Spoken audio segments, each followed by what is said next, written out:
Oi gente, meu nome é Samantha e o nosso grupo ele vai falar um pouco sobre a fusão entre a Boeing e a Embraer, de forma que a gente vai levantar alguns questionamentos a respeito dos efeitos que teriam essa junção, tanto para o mercado da aviação comercial, tanto quanto a soberania brasileira. E a gente vai fazer isso começando com uma introdução, de forma que a gente vai apresentar o que seria a Embraer e o que seria a Boeing, depois justamente apresentar o que seria a joint venture no caso, e depois analisar sobre uma ótica da perspectiva econômica schumpeteriana e por fim sobre a soberania tecnológica brasileira. Então, sobre a Embraer, a gente tem que a Embraer ela é um conglomerado transnacional brasileiro. Isso significa que existem várias empresas espalhadas pelo mundo ou pelo Brasil da Embraer, só que todas elas se remetem a uma única matriz. Então, a Embraer é uma fabricante de aviões tanto comerciais quanto executivos, agrícolas e militares. Ela é o terceiro maior fabricante de jatos comerciais do mundo e ela foi fundada em 1969 como uma sociedade econômica mista, ou seja, ela foi fundada tanto com o investimento do governo, tanto com o investimento particular, tendo uma finalidade totalmente econômica. Então, ela nasceu justamente como uma iniciativa do governo brasileiro dentro de um projeto estratégico para a gente implementar uma indústria aeronáutica no país, visto que a gente estava em um contexto de substituição de importações. Então, o governo tinha essa intenção de realmente trazer essa produção de uma questão nacional. Então, começou a se desenvolver um avião chamado Bandeirante, com engenheiros do ITA, juntamente com o investimento do governo, de forma que esses aviões pudessem atingir as necessidades do transporte aéreo, tanto comercial, do transporte aéreo comercial brasileiro, principalmente das pequenas cidades, visando a produção desse avião também, que coubesse na infraestrutura dos aeroportos naquela época. Já a Boeing, ela é uma corporação multinacional norte-americana de desenvolvimento aeroespacial e de defesa. Ela foi fundada em 1916 pelo William Boeing e em 1997 ela se fundiu com outra empresa, a McDonnell Douglas, que era outra fabricante de aviões norte-americana. E a Boeing ela é composta por várias unidades empresariais, não só no setor de desenvolvimento de aviões, mas também como a Boeing Defense ou Space Securities, que são a produção desses aviões bem especializados na área de defesa e segurança. Ela é uma das maiores fabricantes de aeronaves e ela é a segunda maior produtora de aviões para defesa e mercado aeroespacial do mundo.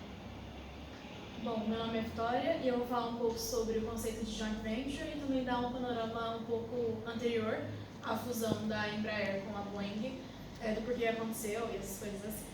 Então, a princípio, o joint venture é a situação em que duas empresas se juntam para tirar proveito de determinada atividade por um tempo limitado e sem que as duas percam as suas identidades originais. E no nosso caso apresentado, a empresa nova a ser formada é a Boeing Brasil Commercial, que, como curiosidade, divulgou seu primeiro avião desde a joint venture em 18 de junho desse ano, que é o P600 AEW. E em relação ao contexto anterior, a gente tem que aconteceu em 2017 uma fusão entre a Airbus e a Bombardier. A Airbus era a principal concorrente com a Boeing e a Bombardier com a Embraer. A Bombardier é uma empresa canadense, a Airbus uma empresa americana, estadunidense. E nessa fusão, a empresa americana comprou o programa C-Series da Bombardier, fazendo com que, dessa maneira, a Bombardier, o interesse principal da Bombardier nessa fusão era a entrada no mercado americano. E quando houve essa compra, ela conseguiu fazer isso, tendo a possibilidade de produzir os seus aviões dentro dos Estados Unidos.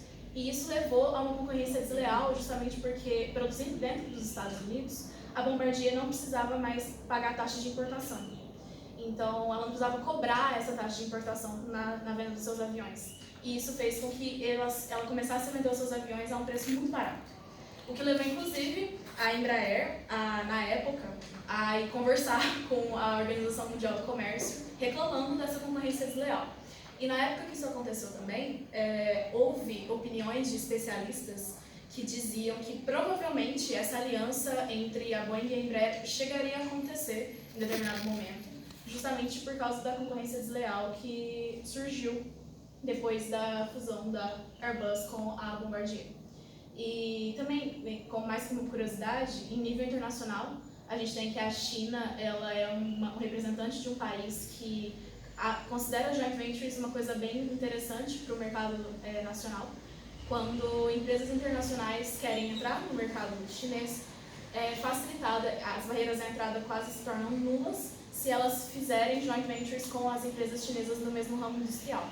Mas, caso contrário, a entrada nesse ramo da indústria é praticamente impossível. As barreiras são quase intransponíveis. E um outro exemplo também é que o Brasil passou por uma joint venture entre a Ford e a Volkswagen em 1987, formando a empresa Auto Latina. É isso. Oi, meu nome é Belize e só uma correção, a Airbus na verdade é uma empresa europeia, mas ela tem produção nos Estados Unidos, no Alabama, e era isso que interessava o Bombardier, porque ela tendo a produção do seu avião lá dentro, ela não passaria pela taxação, que era extremamente alta nos Estados Unidos, para trazer aviões do Canadá para lá, e então ela tem esse mercado produzindo aviões lá dentro, aumentando o seu lucro e diminuindo o valor do seu avião, como foi o que aconteceu. A fusão da Embraer com a Boeing, ela foi um pouco diferente, bastante diferente na verdade, de como foi a fusão, como foi a joint venture entre a Airbus e a Bombardier, porque a Airbus e a Bombardier elas tiveram um contrato principalmente sobre a classe C-Series de aviões, e a Embraer e a Boeing elas também têm um acordo sobre isso, principalmente na área comercial, mas também uma segunda joint venture foi formada entre a Embraer e a Boeing para abarcar a questão do cargueiro militar, o KC-390. Mas voltando mais a como aconteceu, qual foi o processo, como tem sido o processo da fusão dessa joint venture entre a Embraer e a Boeing. Em julho de 2018, essas duas empresas elas anunciaram essa joint venture, anunciaram que tinham pretensões disso acontecer, contemplando negócios e serviços de aviação comercial, principalmente da Embraer. Daí, nesses termos desse acordo, a Boeing então, ela teria 80% dessa nova empresa, dessa joint venture, enquanto o Brasil ele ficaria com 20%. Nos termos iniciais do acordo, a Boeing então, estaria pagando para o Brasil 3,8 bilhões de dólares para que acontecesse toda essa fusão. Mas ao decorrer das negociações, ao decorrer de todo o processo, a Embraer olhou para isso, não viu que esse seria o valor adequado, então foi negociado um novo valor de 4,2 bilhões de dólares por esses 80% que a Boeing teria nessa nova joint venture sobre a comercialização de aviões comerciais. Essa nova empresa, inclusive, ela vai ser sediada aqui no Brasil e ela vai ter um presidente e um CEO. Só que a Boeing ela vai ter o controle operacional e de gestão dessa nova empresa, e essa nova empresa ela vai responder diretamente ao presidente, ao CEO da Boeing nos Estados Unidos, que é o Dennis Muilenburg. A Embraer, mesmo assim, mesmo tendo que responder, tendo que dar o parecer e as informações todas para o Dennis lá nos Estados Unidos, a Embraer ainda vai ter o poder de decisão para alguns temas estratégicos e principalmente a transferência das operações do Brasil, caso for acontecer.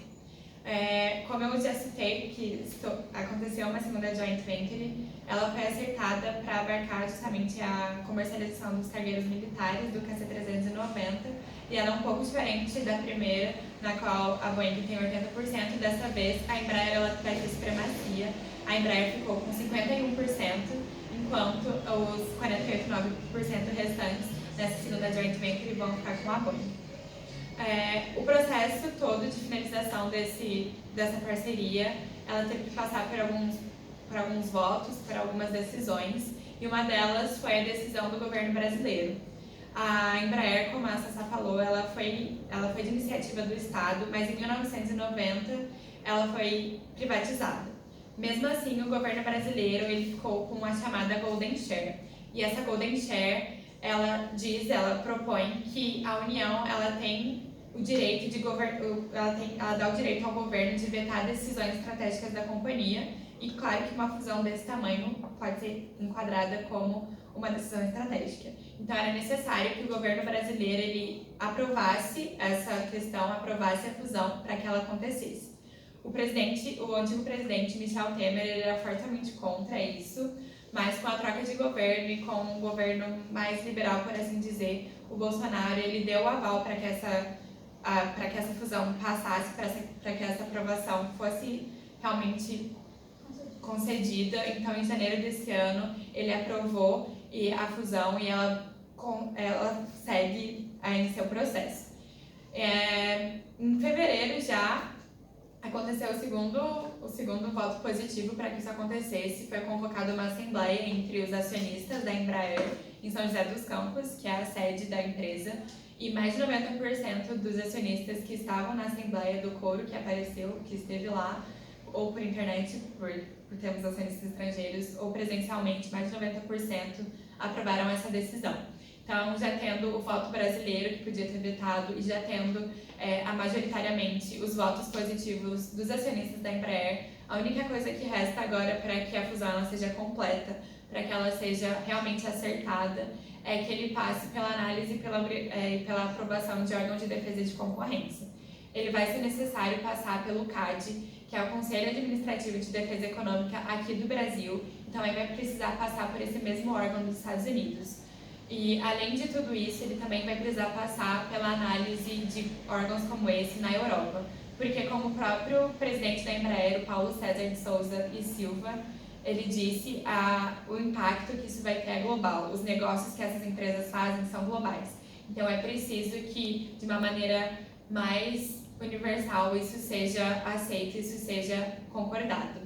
Então, faltando só esse último passo, a expectativa tanto da Embraer quanto da Boeing é positiva e é que até o final desse ano a fusão ela seja aceita e que já no ano que vem comecem a ser produzidos os novos aviões.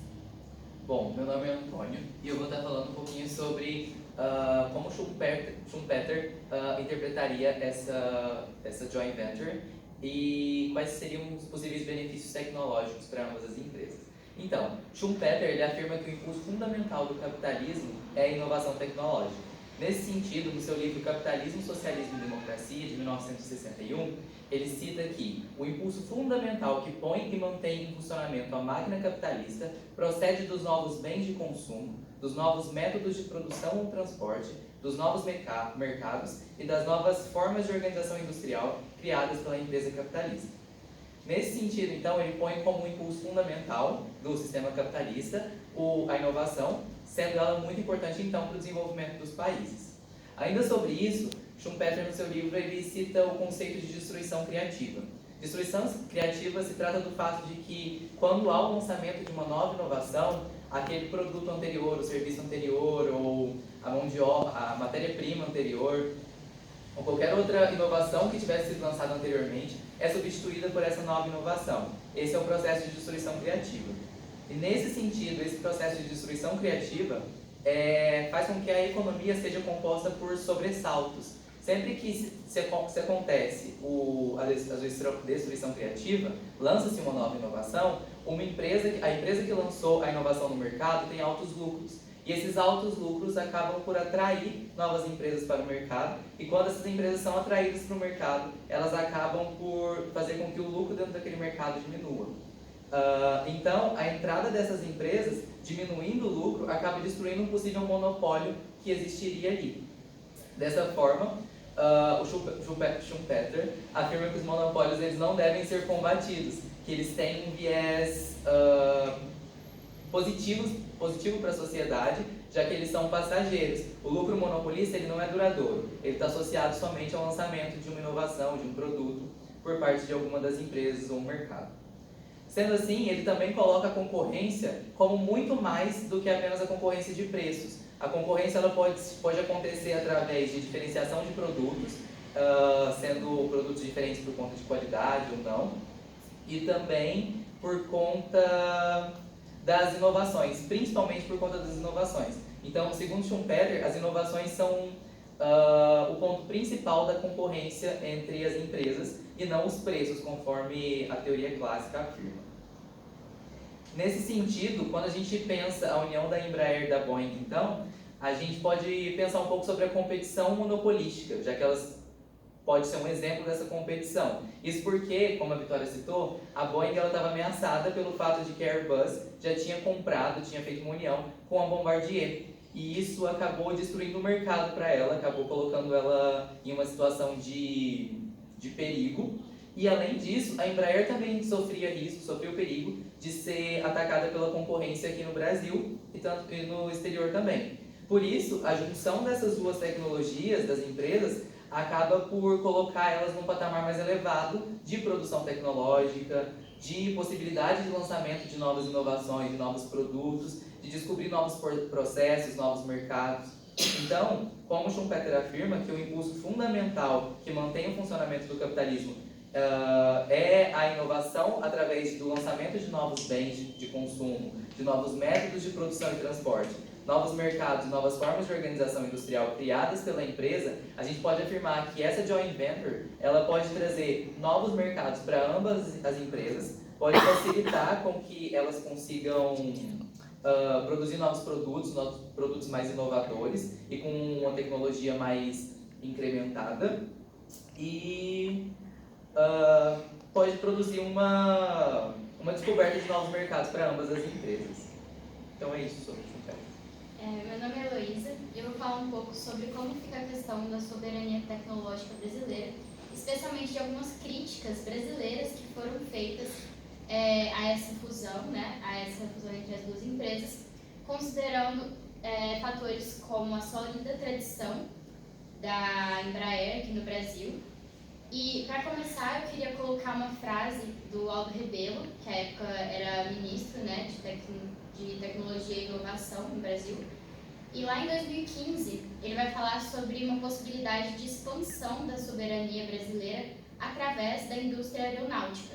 Ele vai mencionar a questão da sólida tradição da Embraer e também do acirrado campo de alta tecnologia em que a Embraer se inseria naquela época e também se inseria anteriormente à fusão.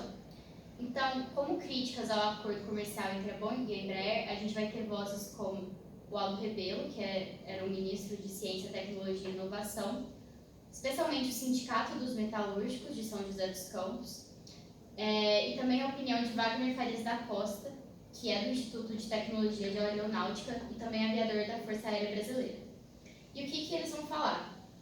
Foi mencionado a questão de que a indústria aeronáutica brasileira era uma das únicas de tecnologia que persistia dando sempre superávites, o que era uma coisa que poderia ser perdida ou que o Brasil ia receber menos com essa fusão.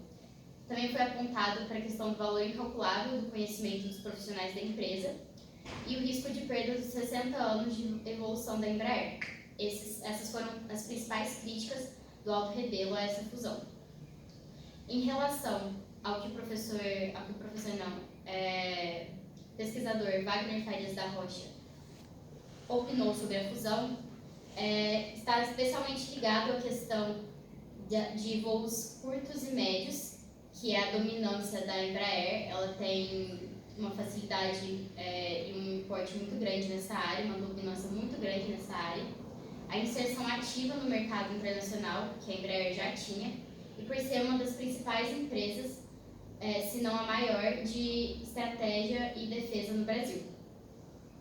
Dessa maneira, o que vai ser criticado em relação ao acordo entre as duas vai ser que a Boeing acabou ficando com uma porcentagem muito maior, o que leva os críticos a se perguntarem se foi uma cooperação de fato ou se foi uma venda, especialmente considerando que existe uma possibilidade de um contrato de venda após os 10 anos de joint venture. Eles também vão apontar preocupações com a questão da inviabilização tecnológica e econômica. Tecnológica, porque aqui no Brasil se faz muita pesquisa em relação à indústria aeronáutica e vários laboratórios já estavam avançando em várias questões, especialmente considerando o ITA e a produção tecnológica que se tinha, e que isso poderia ser perdido, porque agora tudo isso vai passar à gestão da Boeing. e também da questão econômica, porque a Boeing vai ficar com a parte de aviação comercial que era mais lucrativa para a Embraer, considerando que a Embraer era muito forte na questão de voos médios e curtos. Isso representou 60% dos lucros da empresa Embraer no ano de 2017, enquanto a parte de defesa e de aviação executiva representa uma porcentagem muito menor e que é o que vai ficar direcionado para a Embraer. Uma das críticas que o presidente do sindicato fez também é de chamar o Brasil agora de um quintal de produção, porque como a produção vai ficar aqui só no Brasil, mas a tecnologia tecnicamente está sendo compartilhada, é como se todo o avanço de tecnologia que a gente fez aqui até agora ficasse na mão dos americanos, enquanto aqui vai servir apenas como um local de produção mesmo. Além disso, além dessas preocupações, também tem a questão de que a Embraer, a atuação dela vai se dar de maneira minoritária. Ela, como sócia minoritária, ela tem uma atuação de poder dar opinião, de poder participar dos debates, mas a atuação dela tem caráter apenas consultivo na maioria das questões. Ademais, também tem a preocupação com possíveis demissões, especialmente considerando que a Boeing demitiu aproximadamente 40 mil pessoas nos Estados Unidos em 5 anos. E aí fica essa preocupação em relação aos empregos diretos e indiretos que a nova empresa a ser criada teria aqui no Brasil e em relação a leis trabalhistas e a como esse processo se daria. De uma maneira geral, as críticas se voltam muito para a questão da tecnologia brasileira, mas também para a questão trabalhista. E a defesa das pessoas que apoiam isso, de que apoiam essa fusão, o Hamilton Mourão, atualmente vice-presidente do Brasil, ele falou que esse negócio seria vital para que a Embraer pudesse enfrentar a concorrência internacional, o que a maioria das pessoas que apoiam essa fusão também tem a dizer. Além disso, durante os debates que estavam sendo ministrados sobre essa fusão, o comandante da Aeronáutica, Nivaldo Rossato, também afirmou que o governo estava atento à questão da preservação da capacidade tecnológica brasileira e garantiu que não haveria, de maneira alguma, entrega de conhecimento, só que isso já está sendo feito, já está acontecendo. Então, são basicamente essas as críticas, e a gente pode ver que elas acabam pesando um pouco mais do que a defesa, justamente por se tratarem de recursos nacionais e pela Embraer ter um histórico, né, de quase 60 anos independente e de produção nacional de indústria e conhecimento que agora, de certa maneira, está sendo fundido com outra empresa, mas que a gente também acaba perdendo muito com isso. Acrescentando, só para dar uma finalização, acrescentar o que a Elo falou, a questão da defesa e da segurança ela pode não estar incluída nesse acordo, mas, querendo ou não, é uma coisa que o Brasil perde, porque são as nossas tecnologias, é o que os nossos pesquisadores estão desenvolvendo e pode ser uma coisa que não vai ficar para o Brasil. Toda a questão trabalhista também é muito importante, porque o São José dos Campos é o nosso campo industrial mais forte do Brasil. Então, você ter uma outra empresa aqui, uma empresa forte, uma empresa americana, pode inclusive afetar o modo como isso é visto fora do Brasil, mesmo pelas pessoas que estão aqui. Então, eu acho que, como finalização, em suma, a Embraer e a Boeing foi uma resposta muito ao que a Airbus e a Bombardier fizeram, mas talvez o governo brasileiro, como o Michel Temer fez, de questionar, de ser contra, talvez esse novo governo brasileiro ele pudesse ter tentado outras maneiras de preservar a soberania brasileira, de preservar a nossa entidade tecnológica e não só pensar em termos econômicos e de comercialização. Mas que esperar de um governo que bate continência na bandeira americana.